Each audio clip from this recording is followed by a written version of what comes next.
I met my grandfather shortly after I was born in 1971. He quickly assessed the number of fingers and toes, checked skin for color and quality, and tested efficiency of lung function.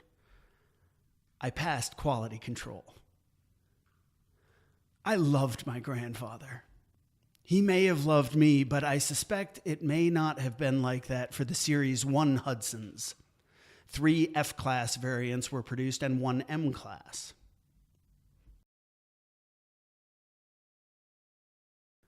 That's how he announced the arrival of his final child, a daughter, my Aunt Holly. To my grandfather, Holly was a failed project, but he couldn't break her down for spare parts. His wife was too old to retool and try again. It might have been just as tough on the other Series 1 Hudsons. I heard cryptic references to pet cats that did not survive to old age, rigid rules, long work hours, and of course, Grandfather worked at the GM Hydromatic plant where he engineered the finest engine transmission ever known to man. Flawed pieces were melted down, imprecise tools were sharpened, and weak men were dismissed. His plant was retooled to manufacture M16s for service in Vietnam. He occasionally told about how this part fit with that, but far more often I heard his children mock him for telling the story so often and with such reverence. It was implied that Grandfather felt his guns won the war in Vietnam just as definitively as the engineers at Los Alamos won the good and just war of his generation. He was on a troop train speeding west for the mainland invasion when the news came.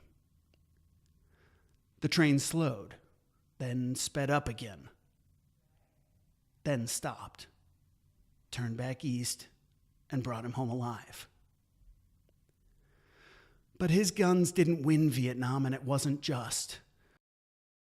George Hudson could build a gun, but he could not engineer the war any more than he could manipulate the third copy of Holly's 21st chromosome or the metastatic cells forming in his wife's ovaries.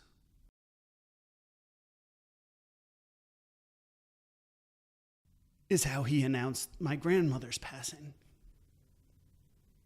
Decades later, it was clear the warranty on his own body was running out. He set to crafting his legacy. He led the family on an expedition to find distant descendants, went to former work sites, and he came to visit me. It was a final inspection, suggestions on how to improve later models. I eventually produced Series 3 Hudsons, F-class. I made delivery just in time. He approved, despite me clearly being a sculptor rather than an engineer.